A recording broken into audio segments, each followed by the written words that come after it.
Hare Krishna. Hare Krishna. Haribo. Fix my name. Cannot listen you. What was that? Hare Krishna, Krishnananda. Hare Krishna. Yeah. Hare Krishna, Krishna Kala. Must be cold where you're at. Or it's just a picture when he was. Okay. No, I was talking about Christian Kali. He had the picture with the hoodie, and I thought it was his actual video. And I'm like, it's got to be cold there. No,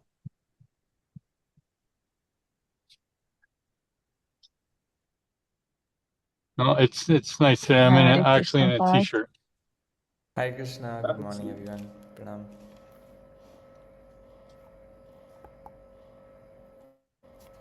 Am I audible? Yeah, we can hear you. I don't know why, but I cannot listen any one of you. Well, something's wrong because we hear you.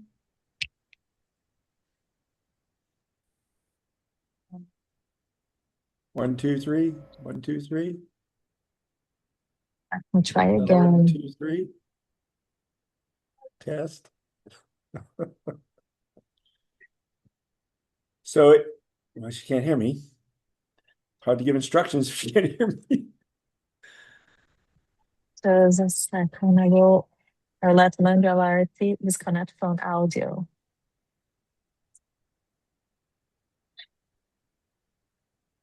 You know what?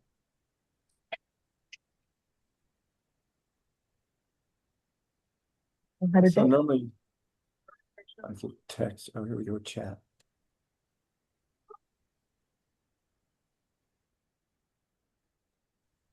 Hare Yeah, Krishna. hello. One, Hare two, three. Krishna, Hare Krishna, Krishna Krishna, Hare Hare. Not working, guys. Sorry.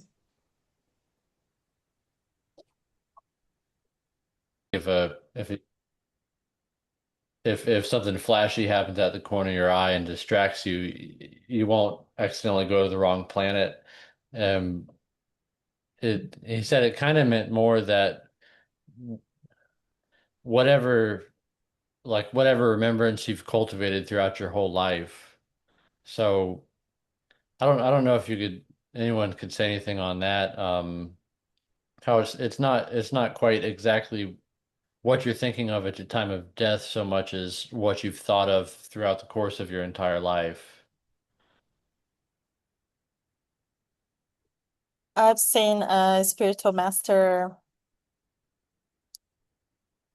guiding someone on the time of passage in a hospital. And one of the things that he said was, don't fear. Krishna is with you, and you've done so many pious activities. You've dedicated yourself to devotional service. So I know that you're scared, but you don't need to be, because Krishna is by your side. And this really makes me think about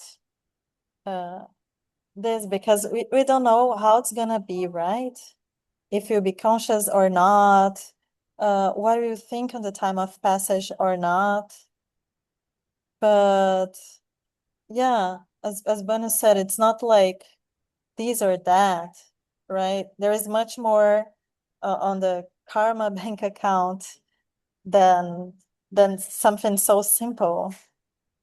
Parth, please. Yeah.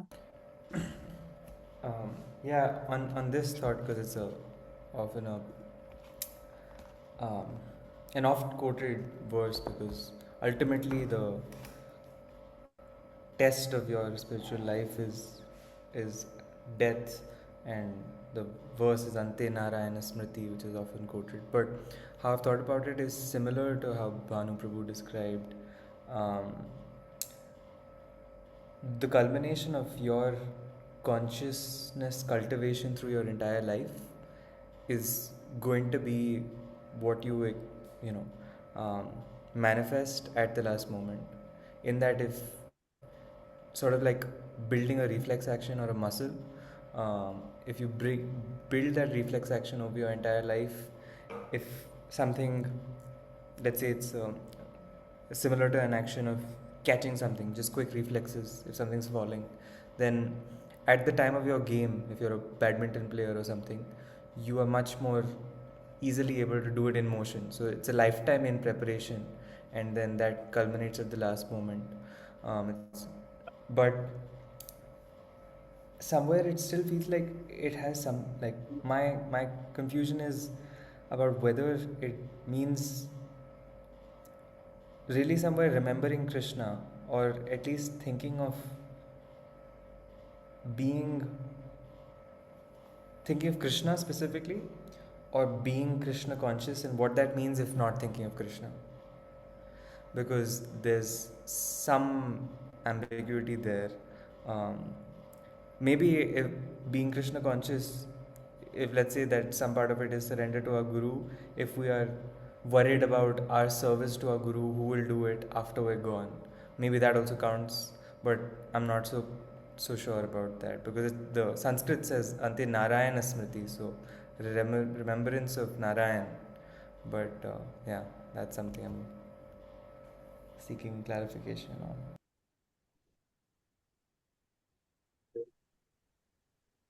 I think, it also, like I've heard it said that there's a lot of times we won't even know the moment of our passing. It'll be so swift, or we'll be sleeping, or we pass away as we're asleep. So it's definitely more the cultivation that we are practicing throughout our spiritual life. The more and more we practice, the better our bank account is, right, for at the time of passing. Because we're not always going to remember when we pass away. We're not always going to be conscious when we pass away. So that's why we practice. Yeah, there's also a verse somewhere, and I was trying to look it up real quick, but I'm not very good at knowing where the verses are. But I know there's a verse where Krishna says that even at the time of your death, if you become bewildered and forget me, he says, "Don't worry, I will never forget you." That's the last part. I know is a quote of it, but I can't tell you where it's at. I was trying to find it. So, and that's the thing, I remember when I first became a devotee, devotees say, oh yeah, once you get in devotional service, even during your sleep, you can do devotional service. So it's like 24/7. And, they talked about dreams, and it's a really interesting thing. I've been doing this so long now that, yeah, 90%, maybe more of my dreams are all about devotees now. It's not like there's any much else in there.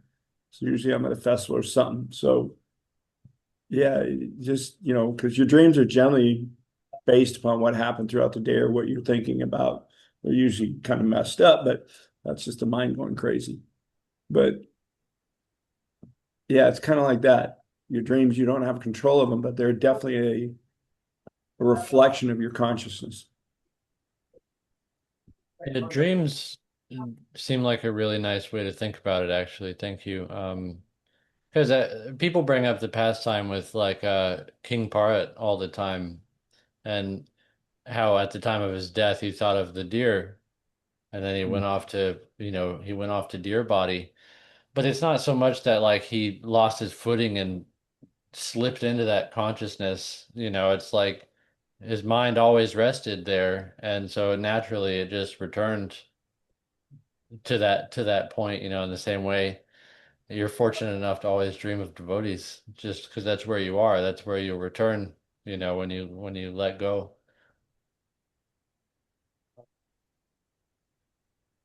Hope so.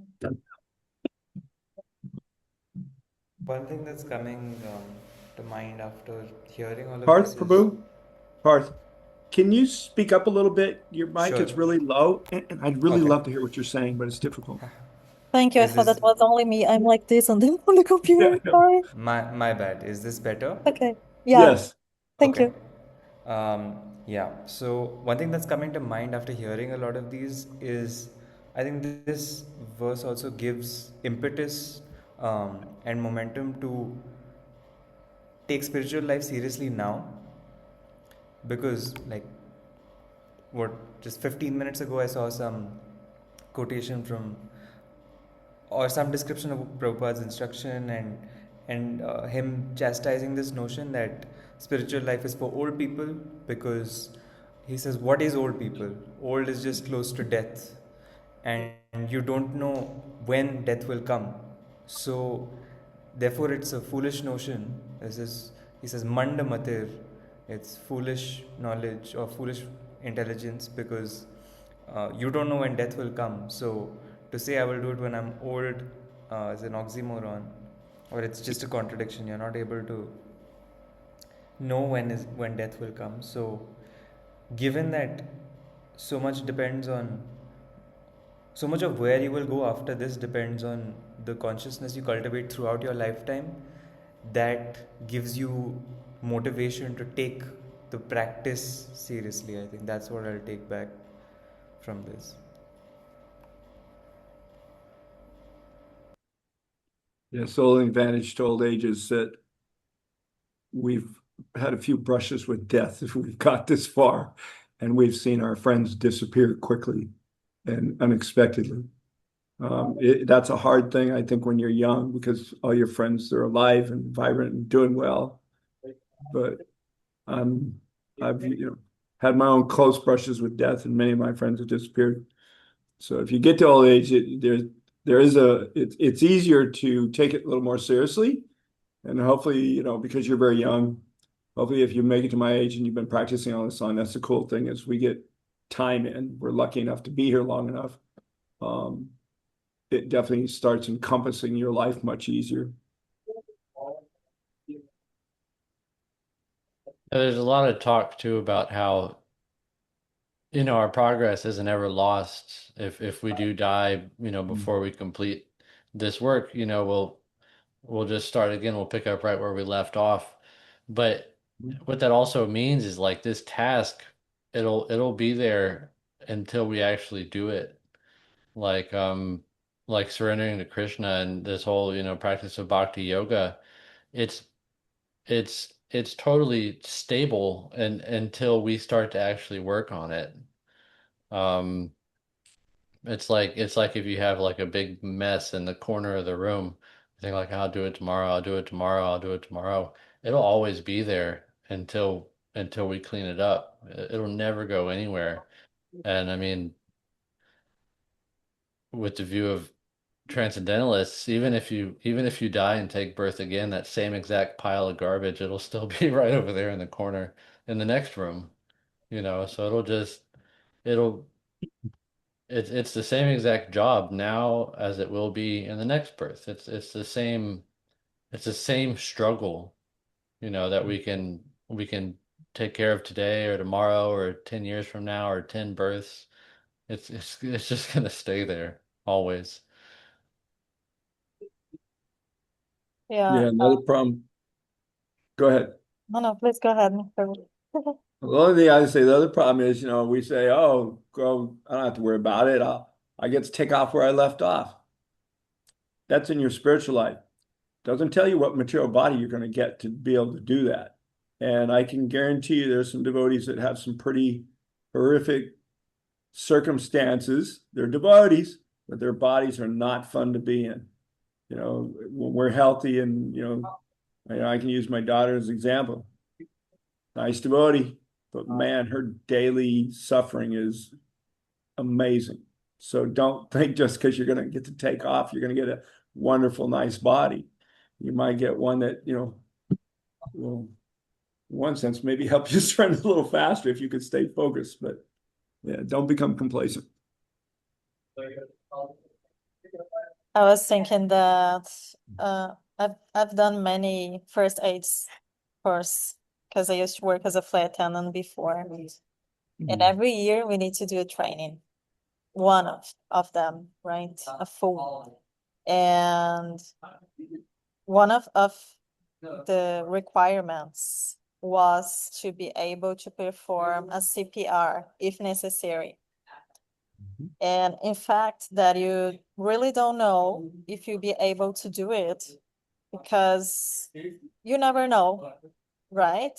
You can do your best and don't have enough time to save the life of someone, or someone starts to have a convulsion in the middle of the process. Many things can happen. But as more as you train or do this, if necessary, higher are the chances that you'll be able to save the life of someone if you need it. And in the same way, in Krishna consciousness, as more you chant the holy names, and as more as you perform seva, you are conditioning your mind to think about Krishna all the time. And this helps to shape our behavior, our thoughts, or speech. So naturally, this affects positively all our actions. And in the time of passage also, like higher are the chances of you think about Krishna or even have less fear on the time of passage if you're practicing Krishna consciousness your whole life.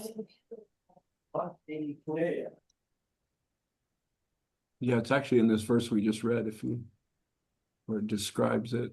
It's the mind and the intelligence that propels us into our next body. Let's see what we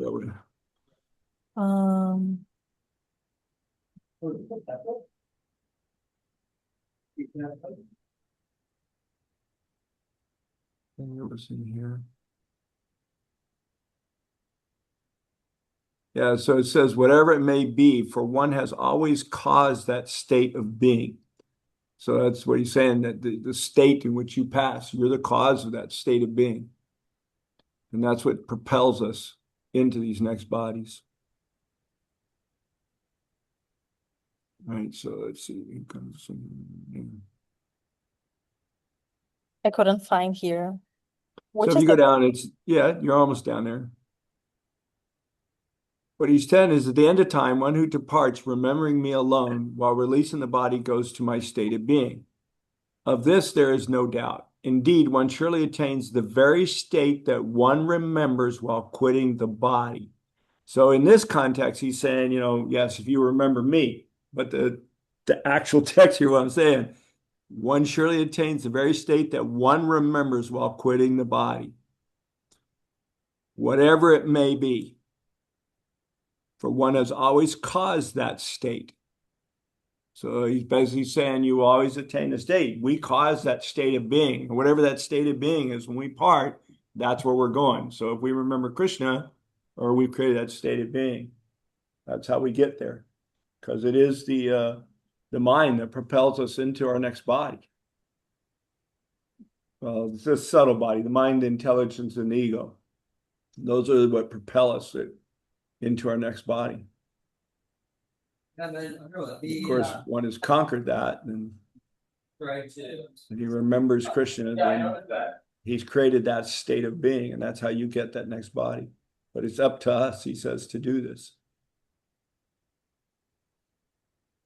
Yeah, no one is obliged to anything, right? There is free will. And it's up to us decide what to do with this.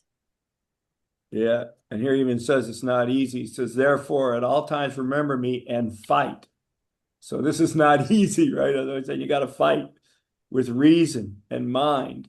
So it's the intelligence, that's reason, and the mind, right? Because this is what propels us.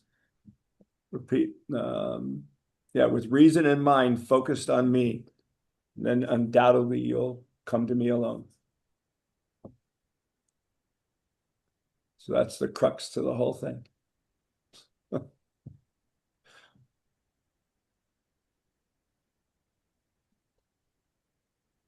On this highlight, the portion on my state of being, any views on what that might mean? I'm sorry, could you say the question one more time, Parth? What do you think, and open to everyone, is the meaning of goes to my state of being. Like the conventional description is Goloka Vrindavan, but this is slightly more broad. What are people's perspectives on what is the meaning of my state of being? Srila Prabhupada translated it as and whomever at the end of his life quits his body, remembering me alone, at once attains my nature. Um, my thoughts on that were, his nature is it's eternally blissful. We get our true nature too. That's my thoughts. Yeah, it's said in the Shastra that that we attain his nature, our swarup, our personal relation with Krishna, and his spiritual world. Yeah.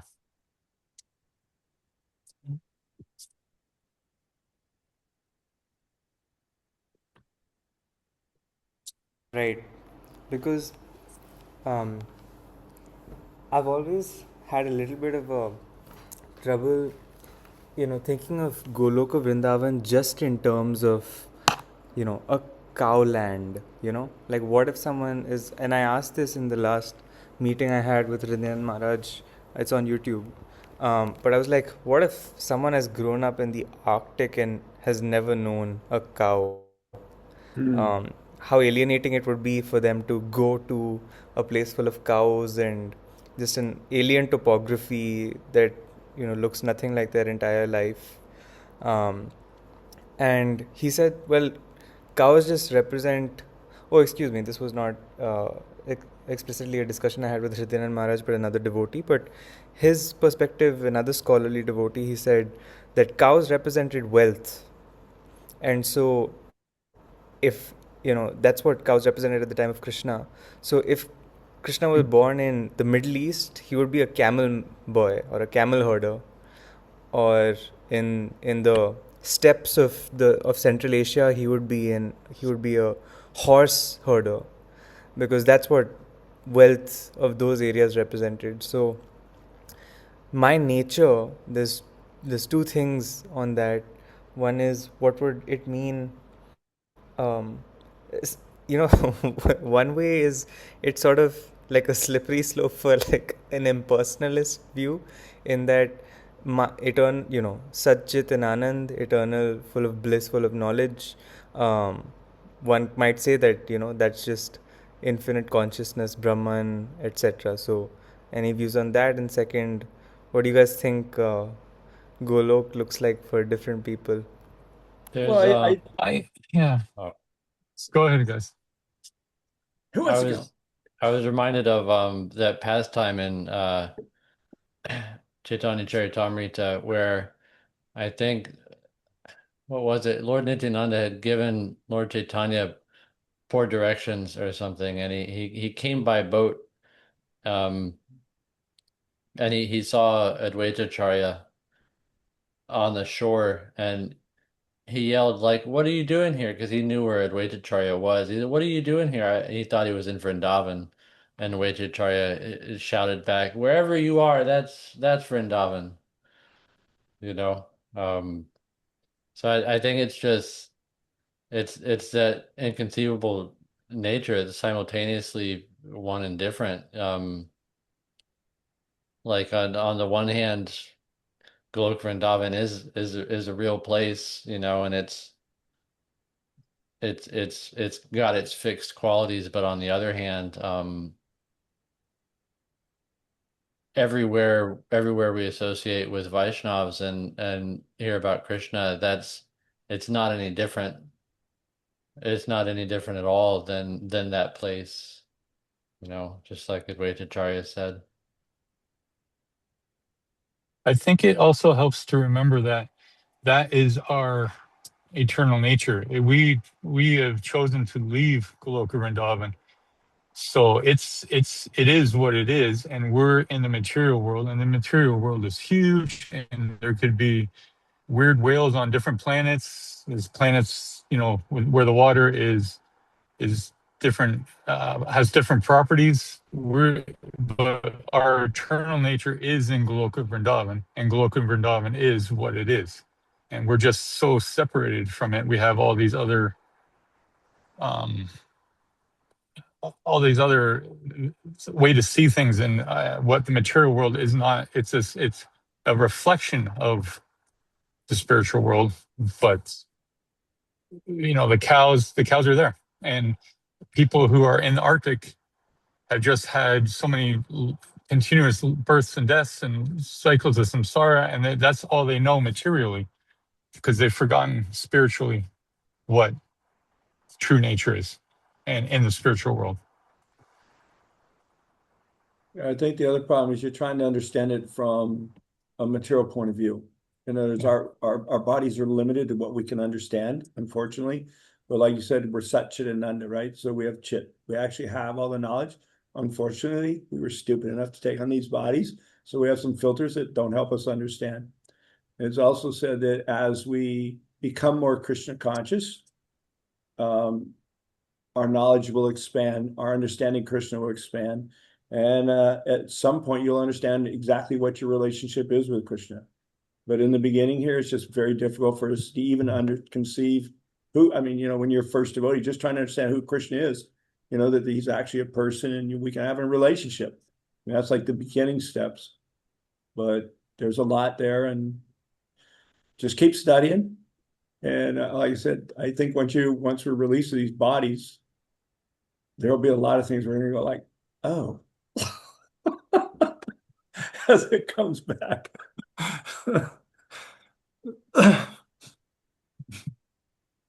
It's limiting. Right now you're stuck in a man's body. You can't even hardly conceive what it is to be in a woman's body, let alone to be in, but yet Prema here, she quite understands what it is, but has a hard, let alone to be in the spiritual world, trying to conceive that. So, yeah, I just don't get too lost in the details. Well, Prabhupada gave this example a lot too, how the material conception or just the material world is more like a cloud, that blocks the sun's light. The sun's still offering its light, but there's just a cloud there. And when we're standing under a cloud, we're not somehow on a different planet all of a sudden. We're still right where we would have been. It's just there's a cloud in the way. We can't see the light as well as we would if if if our senses weren't obstructed. Um, but like that relationship we have with Krishna, it's eternal, and I can't thwart that relationship by becoming attached to material nature. I can't just sever it. Like it's eternal. It'll always be there. And just because I'm preoccupied with this material cloud, it doesn't make Krishna any more distant from me, just because I'm obstructing myself. I like one thing that Krishna Kala Prabhu said, which was we sorry, I'll come closer, which was that sort of home, and we may not recognize home. Let's say we're amnesiacs and we've forgotten what home is like, but once you're there, it's just familiar because illusion goes away. So whether or not there are cows there, I think is subsidiary to the fact that that's home, and we will be able to recognize it once we attain that consciousness. So that was helpful. Thank you. I also think it's important to always remember that we should take the tattva, the truth, from Guru, Shastra, and Sadhu, and not have our own speculations on what it is, because it's all there. The truth is there in Prabhupada's books. We just have to take that knowledge in and understand it, and we'll have the truth. It will be given to us.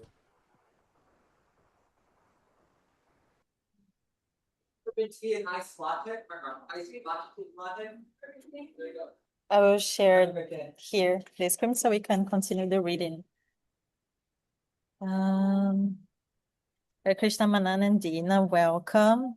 I had some connectivity problems. Everyone tried to help me, but couldn't connect my AirPods, so I'm sorry if any noise on the background disturb you.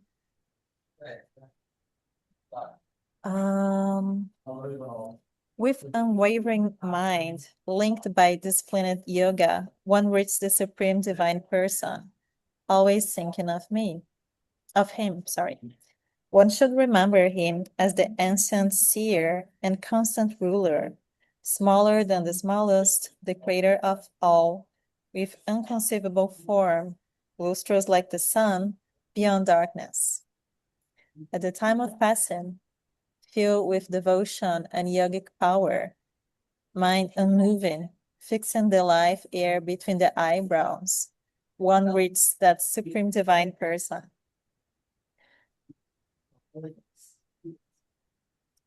So here Krishna is describing what yogis used to do to attain the supreme, right? And then he will explain to Arjuna what's the difference between this and the Bhakti Yoga process. Does someone would like to continue?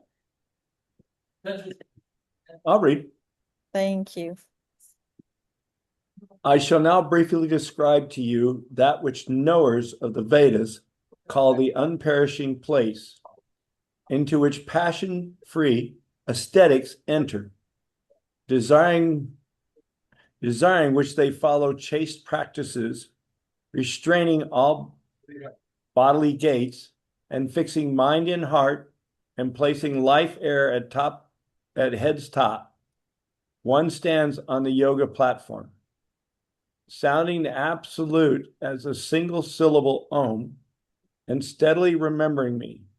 One then departs the body and attains the highest destination. Partha, I am easy attained for the ever-linked yogi who always remembers me with ever unwavering, unswerving mind. Reaching me, great souls never return to birth in this transient realm of sorrow, for they have gone to final perfection. All realms from earth to even Brahma's abode are places from which one must return. But on reaching me, O Kunteya, one is never born again.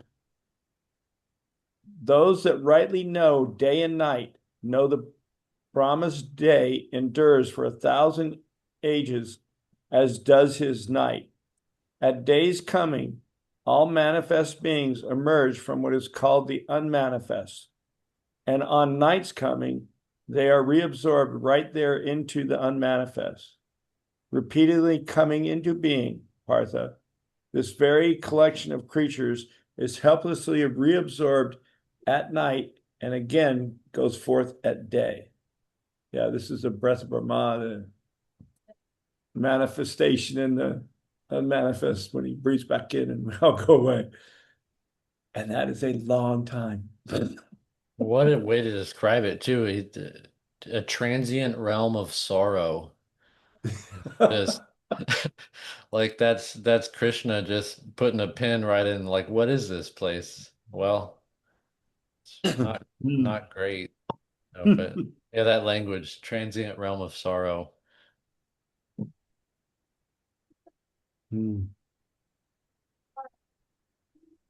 I'll continue sharing here. Someone Is would this like the end of it right here? Yeah, it's the end of the chapter 8. It's a short one. Okay. Someone else want to read? I could read. Still higher than this unmanifest is another eternal unmanifest, which does not perish when all beings are vanishing. They call that imperishable unmanifest the highest path, reaching which they do not return, for that is my supreme abode. By exclusive devotion, one can surely attain that supreme person in whom all beings exist, and by whom this whole world is suffused. O best of Bharatas, I shall now tell you those times at which departing yogis either return or do not return. Brahman-knowing persons who depart during fire, light, day, waxing moon, and the sun's 6-month journey north go to Brahman.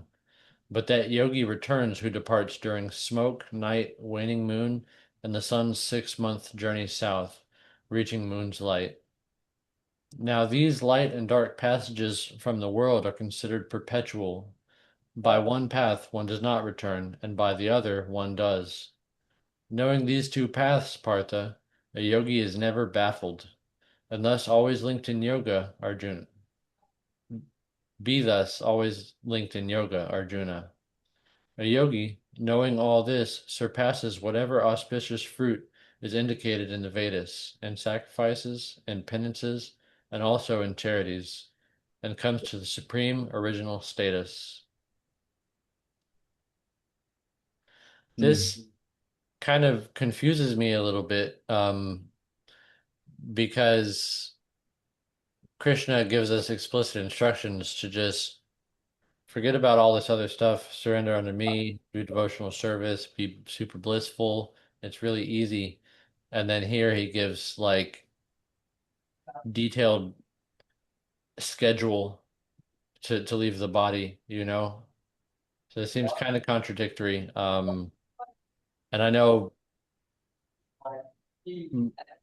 every advanced devotee I could try and think of, they wouldn't be concerned with this stuff. Like, oh no, I can't die yet. I have to wait 3 months, you know, for the moon, you know, to be in the right position or something like that. It just seems uh tangential, you know. I don't really understand. Well, I think what's going on here is he's actually explaining two different things. He's explaining that the yogis that used to do because he talks about this that at the very end, he's saying, if you're following the Vedas and the Karmakanda section of it, and you're trying to do all these things, that's what you have to do. So because the yogis used to choose at what time they would pass. But then at the very end, he's saying, nah, you ain't got to do any of that. All you got to do is surrender to me, and I guarantee it. So it's not now you have to do it this way or you have to do it that way. He says, just do this, and none of that'll matter. Forgot we haven't got to the crescendo yet. That's later. Yeah, Well, I'll if you bring the verse back up, I think the last line is where he finally says, yeah. don't I was worry about about to share the Veda base with the Gita of Oh, Prabhupada for yeah. us, but I will back here on the Yeah, I Prabhupada shared that says one. Yeah. simply by performing devotional service, he attains all these. Yeah. Yeah. So he's saying, if you want to do it the hard way, there is a way. There's a process. I mean, there used to be a process, and I guess if you were that powerful, you could follow that process and get out, because we have karma yogas explained, right? That is a form. Karma yoga is a form of performing yoga. But every time that we go in, and then what's the next chapter? We go into the different yoga systems, and all those systems are yoga that we can obtain Krishna. But at the very end, he finally says, no, bhakti yoga, it's simple, it's easy. Don't worry about all them things I've told you about. They really don't matter. Yeah, a couple paragraphs ago too, it was briefly describing the qualities of the Supreme, and I was kind of thinking just I mean how wonderful Krishna is really. It's so much easier just to think about Krishna than to do anything else recommended in the Vedas. Because he's just so attractive. Everything about devotional service is just so nice. Here in the Gita, translated by Prabhupada, chapter 8, verse 27. Although the devotees know these two paths, O Arjuna, they are never bewildered. Therefore, be always fixed in devotion. Because there is different paths, right? And as you said, like Krishna is instructing Arjuna here that there is different possibilities, but bhakti yogis won't be confused because they know that they will attain Krishna. And you have to understand, this has been spoken way before. I mean, this is written a few thousand years ago, but it was spoken before that in a time where yogis were doing this. If you think back of it in its context, this is how it's always been. At one time, yogis did this. And even when the yogis were doing that, he was saying, by the way, there is this much easier path. You can go. Yeah. on the last verse, 8:28, a person who accepts the path of devotional service is not bereft of the results derived from studying the Vedas, performing sacrifice, undergoing austerities, giving charity, or pursuing philosophical and creative activities. Simple by performing devotional service.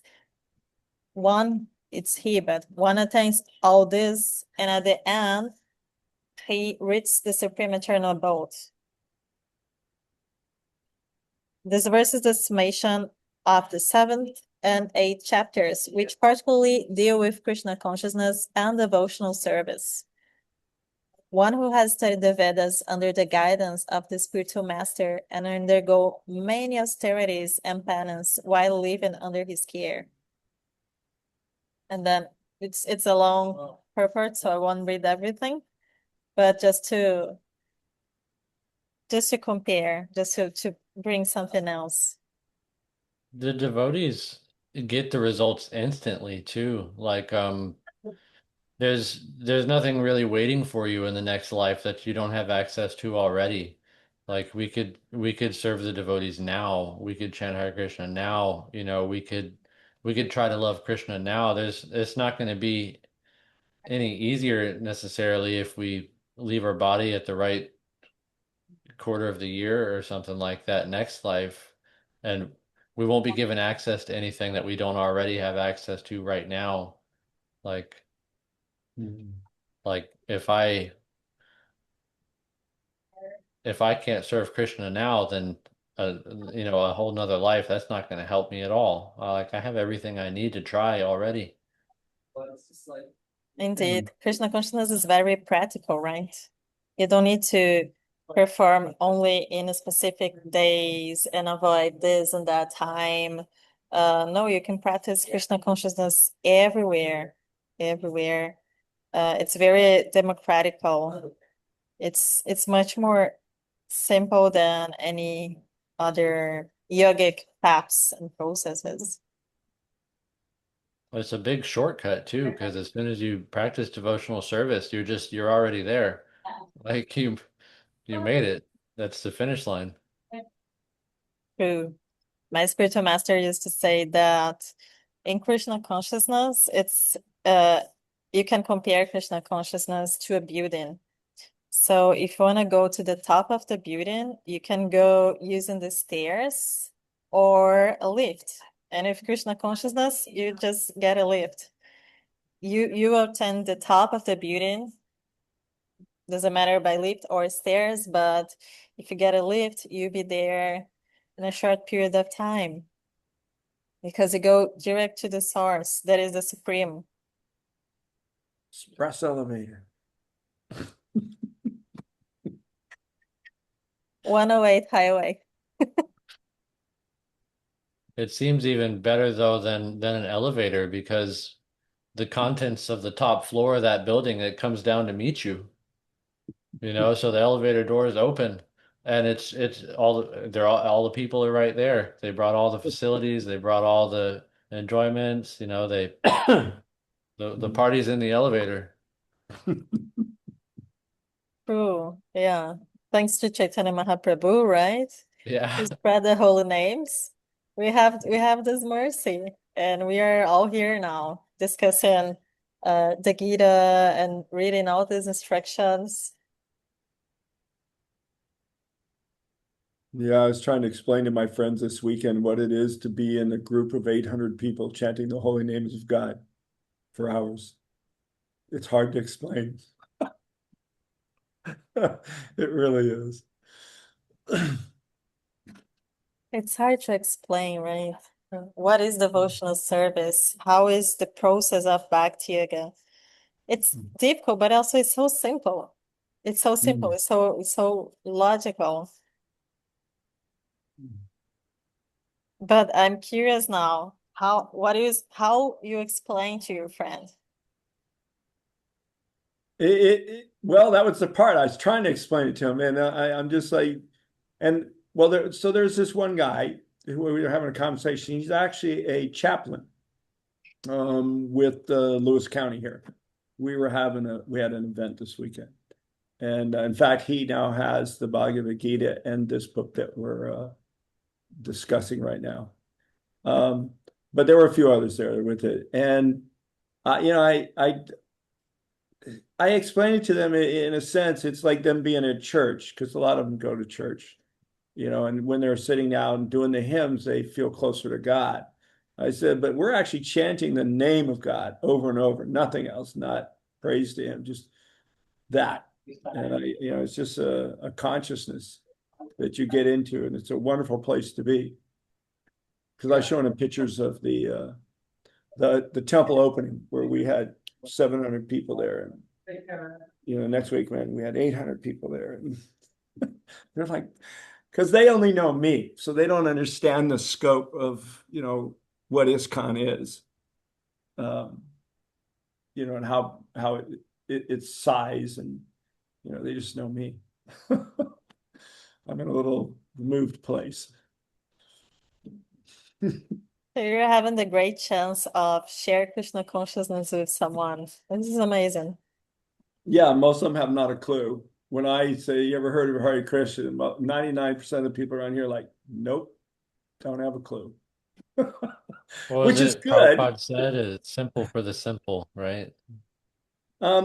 It's good for me because a lot of people, when you tell them and they say, yeah, then you got to figure out, okay, so what does that mean to them? Because everyone has a different idea what that is. Some people are like, oh yeah, I know the Hare Krishna, I saw them at the airports, but that's all they know, So, in fact, one of the ladies, she was saying, yeah, I remember you guys at the airport. My mother always used to tell me, don't talk to them.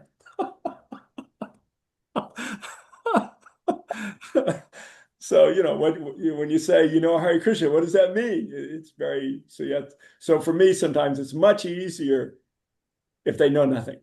I get a clean slate to play with, not someone's You would interpretation or imagine that understanding. people who are already aware of Krishna are, better disposed or positively predisposed, but in fact, in India, especially in universities which are very um, critical of religion, but Hinduism especially, you find it very difficult to talk about spirituality because people are already prejudiced, and that is certainly my experience. So that's for sure. I think it's an advantage if people don't have at least a negative context, if no context, because otherwise they can come into it with just a lot of blind negativity. Yes, I feel for you in your I preaching efforts.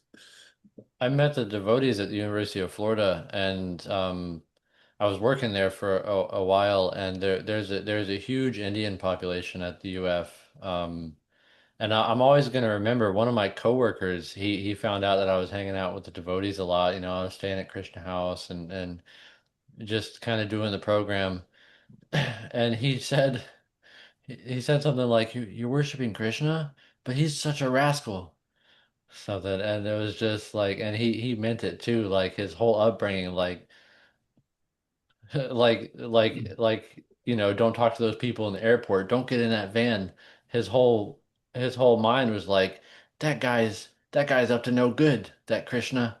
And you could tell it had been passed down, from his whole family. And so yeah, the blank slate we have as Westerners, I think, can be a really nice benefit. Don't have any negative impressions of Krishna, stealing wives or what have you. It's funny because the first time that I went to a Hare Krishna farm, I wasn't Hare Krishna. And I remember my aunt saying, "Oh, take care. They will do brainwash on you." I was like, "What is this? I don't even know what this exists."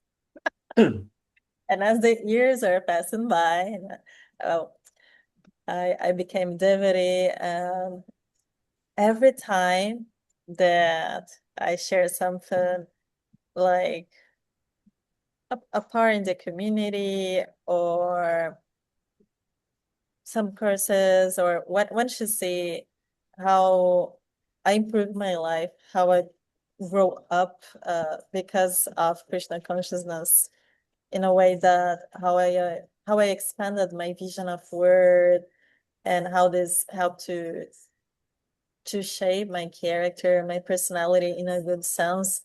She's always so mesmerized, and she's like, "Oh, this is so nice." So the same person that said about brainwashing without know uh, may change their mind. We never know, but obviously that this requires a level of opening that is not everyone that has, right? Yeah, the brainwashing is very effective. Because It really, now I think like, yeah, he's a rascal, but he's my rascal. Well, Prabhupada said, yes, we are trying to clean the brain of all the trash. So yes, we are brainwashing. funny.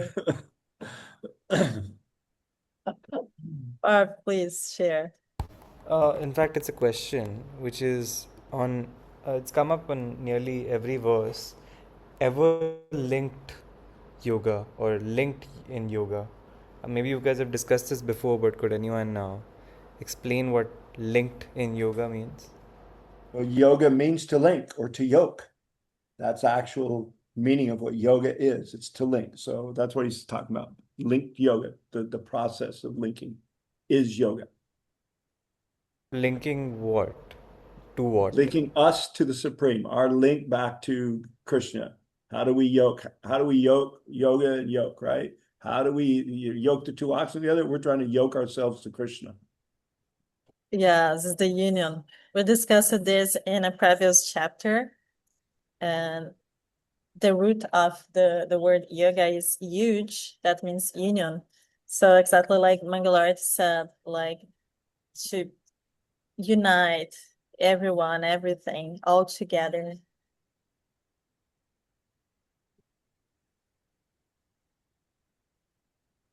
I don't know if there is someone has any other comment or doubt.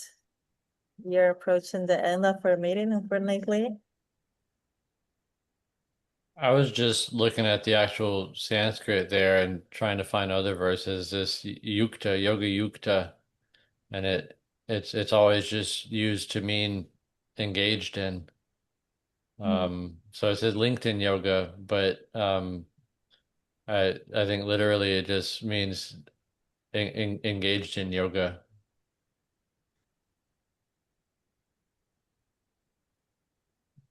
I'm searching here because there is somewhere that there is this explanation.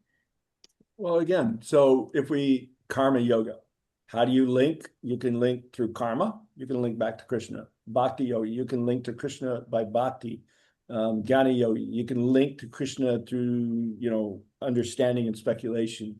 So again, if you look at the word and how it's used over and over again, I mean, unfortunately, in this world tainted, it's go sit down and do some asanas and stretch your body. That's what we know it as, but that's not what it is. That's one part of an eightfold system that no one gets into the greater picture of, but hey, it's going to make them all look good. Yes, chapter 5.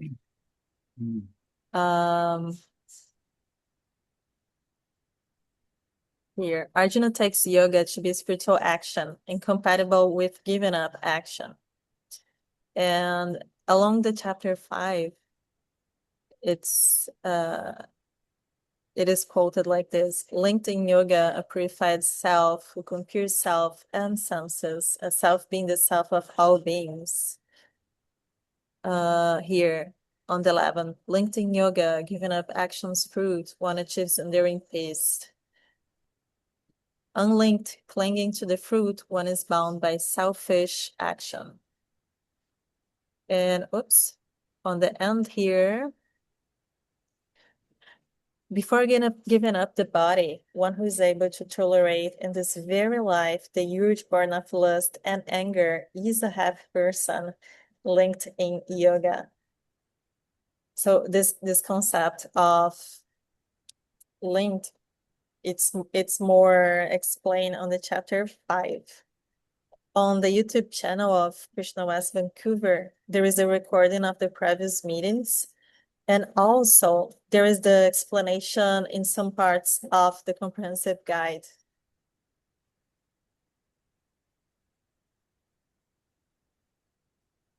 Which verse were you reading, Mataji? Sorry? Which verse did you just quote? Chapter 5, verse, let me share here. 23 here. 22. Thank you. 22. I've read also the 11 and 6. But it's all along the chapter 5.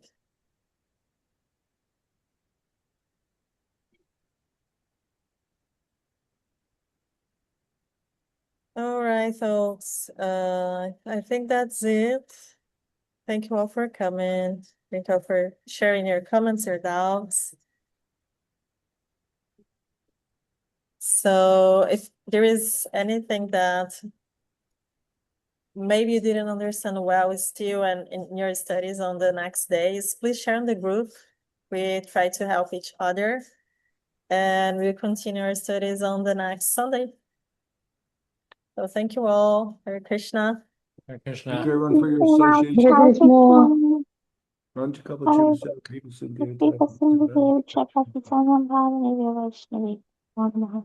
Thank you. Hey, Dina.